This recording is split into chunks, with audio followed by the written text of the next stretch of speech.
நமஸ்காரம்.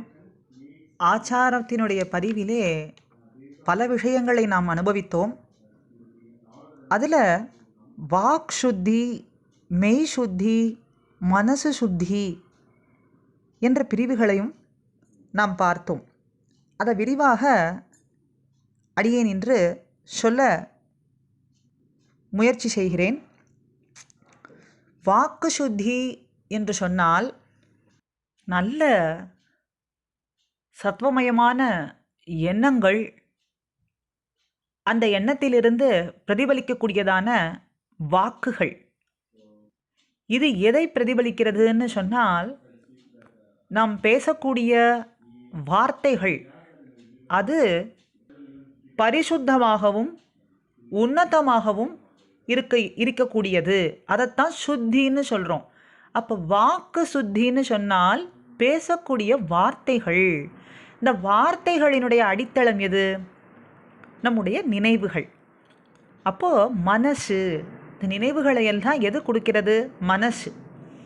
இப்போ மனசாலே பரிசுத்தமான உன்னதமான சத்வமயமான பகவத் சம்பந்தமான எண்ணங்களையே நினைத்திருப்பது. அது நினைக்கிறதுனாலே வாக்கும் அதை பிரதிபலிக்கிறதுன்ற சொல்கிறதுனால இந்த மானச சுத்தியும் வாக் சுத்தியும் நாம் இரண்டையும் சேர்த்தே எடுத்துக்கொள்ளலாம். இப்போ மெய் சுத்தி. இந்த மெய் சுத்திங்கிறது நீராடுவது. இது வெறுமனே நீராடுவது மற்றும் உலர்ந்திருக்கக்கூடிய வஸ்திரத்தை அணிந்து கொள்வது அப்படின்னு சொல்லிவிட முடியாது.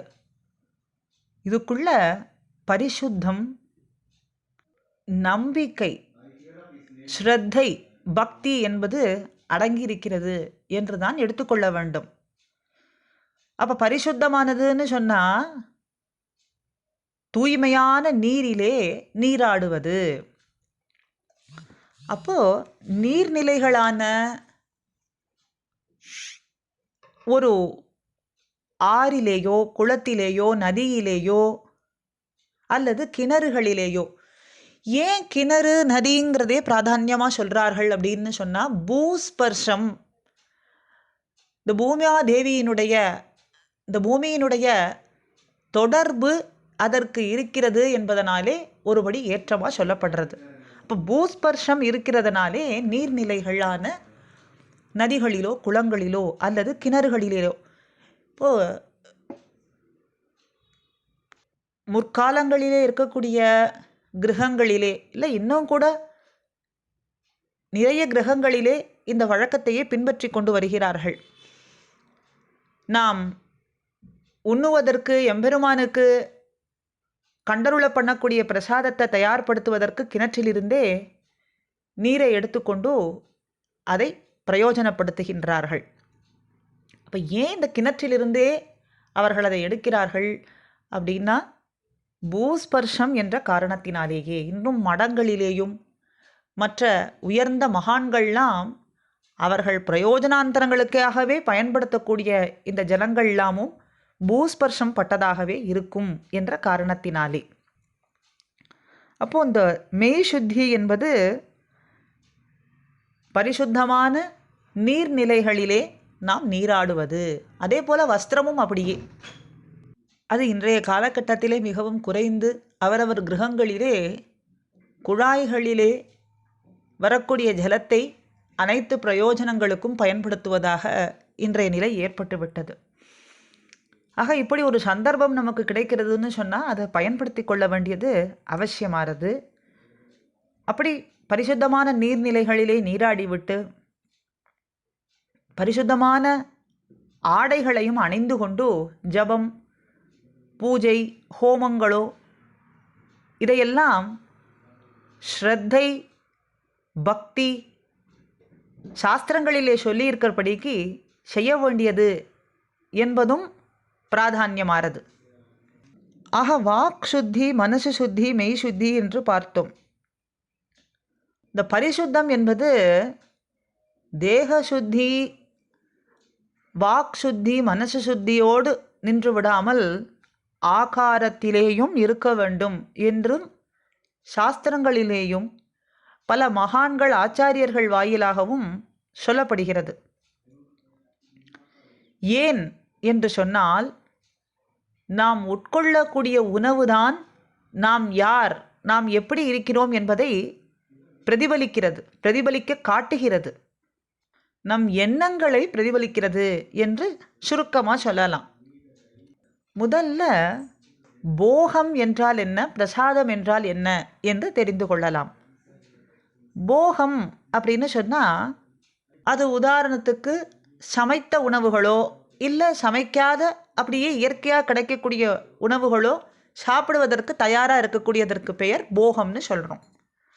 ஆனால் அதையே, அந்த உணவையே எம்பெருமானுக்கு நைவேத்தியமாக செய்யும் பொழுது, கண்டருள பண்ணும் பொழுது, அது எம்பெருமானால் ஏற்றுக்கொள்ளப்பட்டு அந்த உணவு பரிசுத்தமாக்கப்படுகிறது.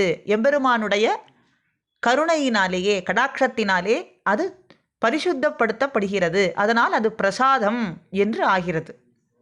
எம்பெருமான் அதை கடாட்சத்தினாலேயே ஸ்வீகரித்து கொள்கிறான். நாம் எம்பெருமானுக்கு சமர்ப்பிக்கக்கூடிய உணவுகளை, அதாவது போகம்னு சொல்லக்கூடியது, சமைத்ததோ சமைக்காததையோ எம்பெருமானுக்கு நைவேத்தியம் பண்ணும் பொழுது, கண்டருள பண்ணும் பொழுது எம்பெருமான் அதை கண்களாலேயே ஸ்வீகரித்து கொள்கின்றான். ஆக கடாட்சத்தினாலே அந்த போகம் என்ற உணவு பிரசாதமாக ஆகிறது. ஆக ஸ்ரீ வைஷ்ணவர்கள் என்று சொல்லக்கூடியவர்கள் எம்பெருமானால் பிரசாதம்னு சொல்லக்கூடிய உணவுகளை மாத்திரமே ஏற்றுக்கொள்வார்கள். போகம் என்பது நமக்கானது அல்ல, அது எம்பெருமான் ஒருவனுக்கே உரித்தானது என்பதையும் பின்பற்றி இருப்பார்கள். இதை நம்முடைய சாஸ்திரங்களில் பல இடங்களிலே காட்டப்பட்டிருக்கிறது. வேதங்களிலேயோ இதிகாச புராணங்களிலேயோ ஆழ்வார்களுடைய அருளி செயல்களிலேயோ நிறைய இடங்களில் காட்டப்பட்டிருக்கிறது. முதல்ல பகவத்கீதை, எம்பெருமான் திருவாயால் அருளப்பட்ட பகவத்கீதையிலே யஜ்ஞ சிஷ்டாஷினஹா சந்தோ முஜ்யந்தே சர்வ கிளிஷ்பிஷைஹி புஜ்யந்தே தே துவதம் பாப்பாயே பச்சந்தியாத்ம காரணாத் என்ற ஸ்லோகத்திலே ஒரு பக்தனானவன் ஒரு போகமான உணவை எம்பெருமானுக்கு சமர்ப்பித்து அர்ப்பணித்து பின்னே அதை ஏற்றுக்கொள்கிறான், உட்கொள்கிறான்னு சொன்னால் அனைத்து விதமான பாவங்களிலிருந்து அவன் விடுபடுகிறான். அதே அந்த உணவு தனக்கானது, தான் அனுபவிக்கக்கூடியது என்று நினைத்து அதை ஸ்வீகரிக்கிறானோ அவன் பாவத்தையே உட்கொண்டதாக ஆகிறான் என்று சொல்லப்பட்டிருக்கிறது. இதை இன்னும் விரிவாக சொல்லணும்னா, கிருஷ்ண பக்தியிலேயே ஆழ்ந்திருக்கக்கூடியவர்களான பக்தர்கள் பிரம்ம சம்ஹிதையில் சொல்லியிருக்கிறபடி பிரேமாஞ்சனா பக்தி விலோச்சனேன சந்தா சதைவ ஹிருதயேஷு விலோக்கயந்தின்னு சொல்கிறபடிக்கு அந்த கோவிந்தன், முகுந்தன், கிருஷ்ணனானவனுக்கு அத்தனையுமா இருக்கக்கூடிய எம்பெருமானுக்கு அவனுடையது தானே, அத்தனையும் அவனுடையது. ஆக அவனுக்கு சமர்ப்பிக்காமல் நாம் எதையும் ஏற்றுக்கொள்ளக்கூடாதுங்கிற மனநிலையிலே இருப்பார்கள். ஆக அந்த பரமாத்மா, பரபிரம்மமான கண்ணன் எம்பெருமானுக்கே முதலிலே சமர்ப்பித்து ஏற்றுக்கொள்வார்கள்.